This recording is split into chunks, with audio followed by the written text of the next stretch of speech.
Hello friends, कैसे हैं आप सभी। मेरा नाम है दिव्या वर्मा और आप सभी हैं मेरे साथ इंडिया के नंबर 1 स्टडी चैनल पे, जिसका नाम है स्मार्ट स्टडी 101। गाइज, आप लोगों की बीए सेकेंड ईयर की ड्राइंग क्लास स्टार्ट हो चुकी है। आपका एक पार्ट हो चुका है और सेकंड पार्ट हम लोग आज करेंगे। आप लोगों के जितने भी फ्रेंड्स हैं सबको मेरी वीडियो शेयर कर दीजिए, एकदम फैला दीजिए। फिर क्लास को स्टार्ट करते हैं, ठीक है दोस्तों। और हाँ, पीडीएफ की मांग करने वाले डियर फ्रेंड्स खुद से अपने नोट्स बनाया करो, वो आपके लिए ज़्यादा बेटर रहेंगे, ठीक है। चलिए देखते हैं आगे। दोस्तों, प्रीवियस वीडियो में हम लोगों ने मध्य प्रदेश के जितने भी क्षेत्र थे वो कंप्लीट कर लिए थे। जिसने नहीं देखा है वो जाके देख सकता है। आज हम लोग करने वाले हैं उत्तर प्रदेश के प्रमुख क्षेत्र। तो उत्तर प्रदेश के प्रमुख क्षेत्रों में पहला आपका आता है मिर्ज़ापुर। चलिए देख लेते हैं मिर्ज़ापुर के बारे में। मिर्ज़ापुर क्षेत्र में सोन नदी के तट पर लिखुनिया, भलडरिया, लोहरी इत्यादि 100 से अधिक पाषाणकालीन चित्रों से युक्त गुफाएं तथा शिलाश्रय प्राप्त हुए हैं। ये चित्र लगभग 5000 ईसा पूर्व के माने जाते हैं। मिर्ज़ापुर में जो चित्र मिले हैं उनका जो समय है वो लगभग 5000 ईसा पूर्व का माना जाता है। यहाँ शिकार के सर्वाधिक चित्र बने हुए हैं। मिर्ज़ापुर में जो चित्र हम लोगों को प्राप्त हुए हैं उनमें शिकार व शिकारी को अधिकतर दिखाया गया है। जलती हुई मशाल से बाघ का सामना करता हुआ मानव लोहरी गुफा में चित्रित किया गया है। लोहरी गुफा में कौन सा चित्र मिला है? जलती हुई मशाल से बाघ का सामना करता हुआ मानव, ये आपका लोहरी गुफा में चित्रित किया गया है। यहाँ पर पीले, काले व लाल, सफ़ेद रंगों का प्रयोग किया गया है। मिर्ज़ापुर के जो चित्र हैं उनमें पीले, काले, लाल व सफ़ेद रंगों का प्रयोग अधिकतर किया गया है, ठीक है। अगला क्षेत्र आपका है मानिकपुर। यह स्थान बांदा जिले के अंतर्गत आता है। मानिकपुर जो क्षेत्र है वो बांदा जिले के अंतर्गत आता है। यहाँ तीर कमान लिए हुए घुड़सवार चित्रित हैं। बेपहिए की छकड़ा गाड़ी में बैठा हुआ व्यक्ति एक दृश्य में अंकित है। बांदा क्षेत्र में ही सरहाट, करियाकुंड व कपंटिया भी प्रागैतिहासिक चित्रों के लिए प्रसिद्ध हैं। ये जो आपके क्षेत्र दिए हैं सरहाट, करियाकुंड व कपंटिया, ये भी आपके मानिकपुर के ही क्षेत्र हैं, ठीक है। सरहाट में 3 अश्वों का गेरू द्वारा ओजपूर्ण अंकन उल्लेखनीय है। सरहाट में जो चित्र मिले हैं उनमें 3 अश्वों का गेरू द्वारा ओजपूर्ण अंकन उल्लेखनीय है, ठीक है। करियाकुंड में धनुर्धारियों के दल को बारहसिंघा का पीछा करते हुए दिखाया गया है, ठीक है। करियाकुंड में धनुर्धारियों के दल को बारहसिंघा का पीछा करते हुए दिखाया गया है। अब अगला आपका आता है बिहार के प्रमुख क्षेत्र। बिहार प्रदेश में शाहाबाद व चक्रधरपुर ऐसे स्थान हैं जहां पर कुछ चित्रों के अवशेष मिले हैं, ठीक है। बिहार में कौन से क्षेत्र हैं? शाहाबाद और चक्रधरपुर। यहाँ पर कुछ चित्रों के अवशेष मिले हैं और बाकी यहाँ पे ज़्यादा चित्रों के अवशेष नहीं मिले हैं, इसलिए मैंने ज़्यादा डिटेल्स में नहीं करवाया है। चक्रधरपुर के एक दरी चित्र में कुछ व्यक्तियों को लेटे हुए दिखाया गया है, ठीक है। अब देख लेते हैं राजस्थान के प्रमुख क्षेत्र। तो राजस्थान के प्रमुख क्षेत्रों में आता है अलनिया। देख लेते हैं अलनिया के बारे में। कोटा नगर से 22 किलोमीटर दूर दिल्ली मुंबई मार्ग पर स्थित अलनिया नदी की घाटी में शैल चित्रों की प्राप्ति हुई है। कहाँ पर मिले हैं? अलनिया नदी की घाटी में शैल चित्रों की प्राप्ति हुई है, ठीक है।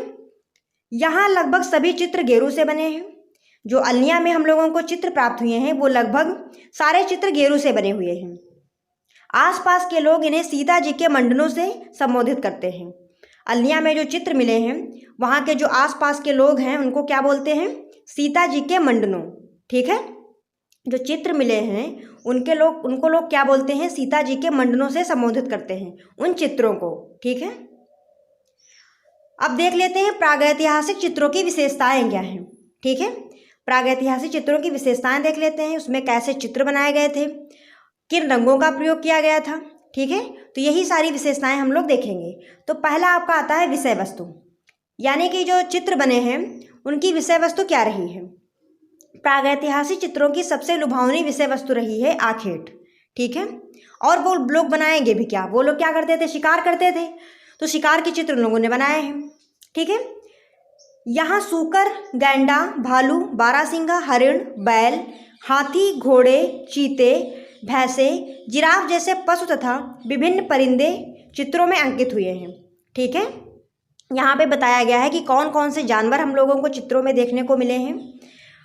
तो यहाँ पे कौन से जानवर मिले हैं? सूकर, गैंडा, भालू, बारहसिंघा, हरिण, बैल, हाथी, घोड़ा, चीता और जिराफ, ठीक है। और यहाँ पे कुछ परिंदों के चित्र मिले हैं, परिंदे यानी कि पक्षी, ठीक है। तो पक्षियों के भी चित्र देखने को मिले हैं। और जो सबसे इनकी विषय वस्तु रही है, सबसे मतलब क्या बोलते हैं, लुभावनी, ठीक है, तो वो रही है आखेट। ये लोग आखेट ज़्यादा करते थे, तो आखेट की ही चित्र इन लोगों ने बनाए हैं। अब आगे देख लेते हैं। नौ प्रस्तर युग के दूसरे स्तर वाले चित्रकारी में यही जानवर मित्र रूप में भी पाए गए हैं, जैसे घुड़सवार पशुओं को चलाते हुए, पशुओं को चराते हुए, ठीक है, यहाँ पे मिस्टेक हो गया है, पशुओं को चलाएंगे क्या, पशुओं को चराएंगे ना। पशुओं को दूहते हुए व उनके साथ कृषि कार्य करते हुए आदि मनुष्य, ठीक है। देखिए पहले ये लोग स्टार्टिंग में क्या करते थे, शिकार करते थे, ठीक है, उसी से अपना भोजन एकत्र करते थे। तो वहाँ पे शिकार के चित्र दिखाए गए हैं, जानवरों को दिखाए गए हैं। फिर धीरे धीरे जैसे ही ये लोग पूरा पाषाण काल से पाषाण काल की तरफ आए हैं, तो इन लोगों ने क्या किया था, खेती करना स्टार्ट कर दिया था और पशुओं को पालना शुरू कर दिया था, ठीक है। तो वही जो पशु हैं यहाँ पर मित्र रूप में दिखाए गए हैं, जैसे कि घुड़सवारी करते हुए, पशुओं को चराते हुए, उनका दूध दूहते हुए, ठीक है, और कृषि कार्य करते हुए। आगे देख लेते हैं। यहाँ पर स्वास्तिक, चक्र तथा विभिन्न प्रतीकात्मक फूल पत्तियों का भी अंकन हुआ है, ठीक है। अब देख लेते हैं रेखा के बारे में। यहाँ पर जो चित्रों की रेखाएं थी वो कैसी थी। प्रागैतिहासिक काल का कलाकार जादूगर था। उसकी रेखाओं में जादुई भावनाओं को आनंद और मंत्रमुग्ध कर देने के समस्त गुण थे। जो यहाँ पे रेखाएं हैं वो बहुत ही मतलब बारीक, बहुत अच्छी तरीके से इन लोगों ने बनाई हैं।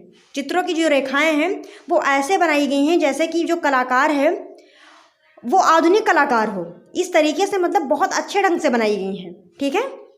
रेखाओं में गति शक्ति का ऐसा तालमेल है कि मानो शिलाश्रय में बैठा कोई आधुनिक कलाकार किसी जनजाति के आखेटी जीवन का चित्रांकन कर रहा हो। जो चित्र हम लोगों को मिले हैं उनको देख के ऐसा लगता है कि ये आदिम काल के तो हो ही नहीं सकते हैं।